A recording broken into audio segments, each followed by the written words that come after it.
guys, there is one story from Google Map na gusto ko lang din i-share sa inyo. Natutuwa lang ako kasi ang cute nilang tignan.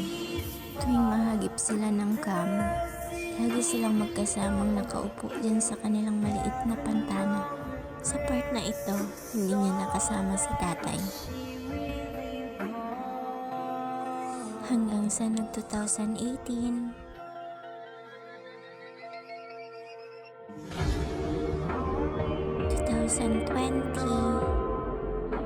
lagi na lang mag-isa si nanay. Siguro nga wala na talaga si tatay noon.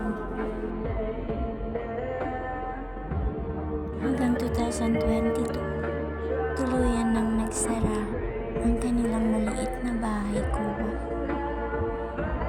Lumipas ang mga taon, paligiran man ito ng mayayabang mga damo, ay mananatili ang mga alaala ng kanilang pag-ibig sa